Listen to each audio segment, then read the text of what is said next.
오늘도 이 아침에 기도의 자리로 나오신 성도님들을 환영하고 축복합니다. 이 시간 하나님께서 우리에게 주신 말씀은 예레미야 4장 5절에서 18절까지의 말씀입니다.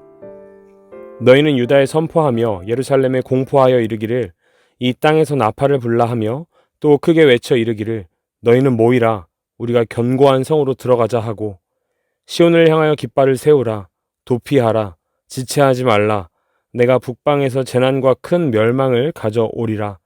사자가 그 수풀에서 올라왔으며 나라들을 멸하는 자가 나아왔으되 내 땅을 황폐하게 하려고 이미 그의 처소를 떠났은즉 내 성읍들이 황폐하여 주민이 없게 되리니 이로 말미암아 너희는 굵은 배를 두르고 애곡하라.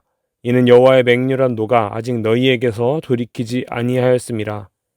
여호와의 말씀이니라. 그날에 왕과 지도자들은 낙심할 것이며 제사장들은 놀랄 것이며 선지자들은 깜짝 놀라리라. 내가 이르되 슬프도소이다 주 여호와여 주께서 진실로 이 백성과 예루살렘을 크게 속이셨나이다. 이르기를 너희에게 평강이 있으리라 하시더니 칼이 생명에 이르렀나이다. 그때 이 백성과 예루살렘에 전할 자가 있어서 뜨거운 바람이 광야에 있는 헐벗은 산에서 내 딸 백성에게 불어온다 하리라. 이는 키질하기 위함도 아니요 정결하게 하려 함도 아니요 이보다 더 강한 바람이 나를 위하여 오리니 이제 내가 그들에게 심판을 행할 것이라. 보라 그가 구름같이 올라오나니 그의 병거는 회오리 바람 같고 그의 말들은 독수리보다 빠르도다. 우리에게 화 있도다 우리는 멸망하도다 하리라. 예루살렘아 내 마음의 악을 씻어버리라. 그리하면 구원을 얻으리라.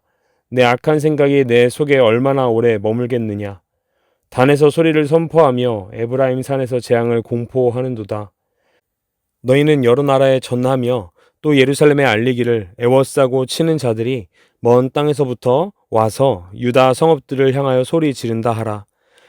그들이 밭을 지키는 자 같이 예루살렘을 애워싸나니 이는 그가 나를 거역했기 때문이니라. 여호와의 말씀이니라. 내 길과 행위가 이 일들을 부르게 하였나니 이는 내가 악함이라. 그 고통이 내 마음에까지 미치느니라. 아멘.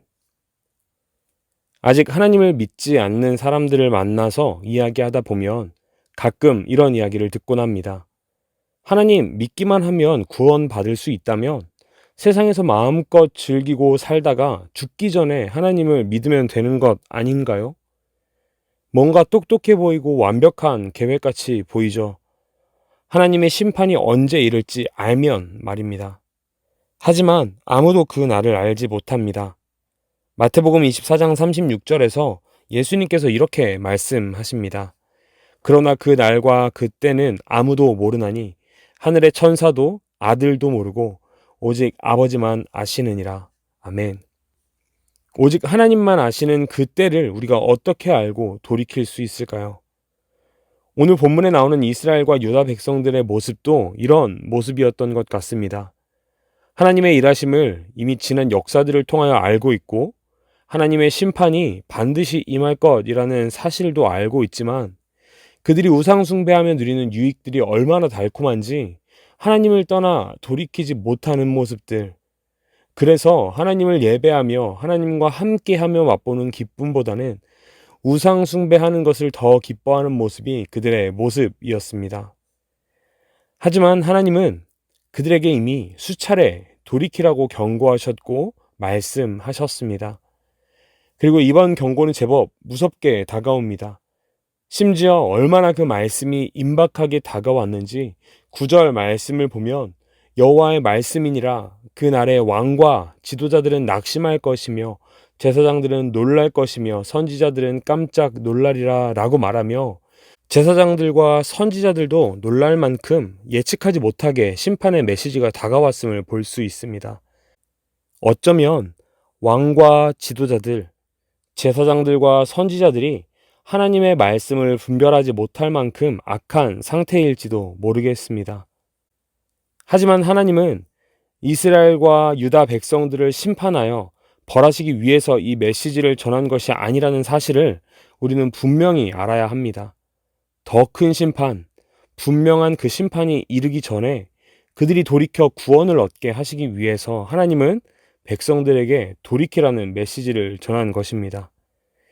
이미 예레미야의 전반부에서 말씀하신 것처럼 이스라엘 백성들은 하나님께 사랑받는 자녀들입니다. 이 자녀들이 진짜 심판과 멸망을 받기 전에 돌이키게 하기 위해서 전해주신 사랑의 메시지인 것이죠. 돌아오기만 하면 고치시겠다고 말씀하시는 하나님의 말씀에도 이스라엘 백성들은 이렇게 심판의 메시지를 듣게 되기까지 돌이키지 못하고 있는 모습입니다. 하나님은 정말로 하나님의 자녀들을 사랑하시지만 그들이 끝까지 돌이키지 못한다면 어떻게 될까요? 지금 당장 예고된 심판뿐만 아니라 최후의 심판에서까지 구원받지 못할 것입니다. 사랑하는 사김의 교회 성도 여러분, 이스라엘 백성들의 이러한 모습들과 이스라엘을 향한 하나님의 경고의 메시지는 우리가 우리를 돌아볼 수 있는 거울과 하나님께서 우리를 향해 하시고자 하는 말씀입니다. 혹시 아직 나는 괜찮다고, 나는 하나님의 심판과는 상관없고 아직 내가 하고 있는 것들이 더 재미있고 편하다고 생각하며 하나님과 거리가 멀어져 있는 상태로 살고 계시지는 않으신가요? 생각은 아니라고 하지만 실제로 우리의 삶의 모습이 세상과 같은 모습으로 살아가고 계시지는 않으신가요? 혹은 우리 성도님들은 하나님 곁에 머물기 위해서 애쓰시지만 우리 성도님들의 자녀와 가족들이 하나님으로부터 멀어져 있는 삶을 살고 있지는 않으신가요? 간절히 바라기는 우리와 우리 자녀들과 우리 가족들 모두 세상으로부터 돌아서서 하나님께 피하도록 말씀과 기도로 늘 깨어 있기를 간절히 소망합니다. 그래서 하나님께서 오시는 그 날을 두려워하며 기다리는 것이 아니라 하나님과 함께할 그 날을 기대하고 소망하며 기다리는 사랑하는 모든 사김의 교회 성도님들 되시기를 간절히 소망합니다. 함께 기도하시겠습니다. 우리 한 가지 기도 제목으로 함께 기도하시면 좋겠습니다. 우리의 모든 마음과 생각과 행동이 하나님께 속해 있을 수 있도록 함께 기도합시다.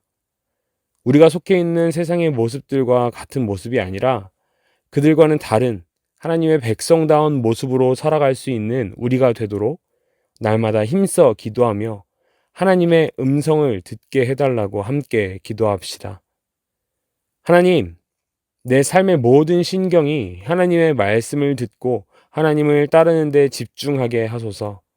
세상의 쾌락을 즐기며 하나님으로부터 멀어진 삶이 아니라 늘 하나님 곁에 머무는 우리 삶이 되게 하소서.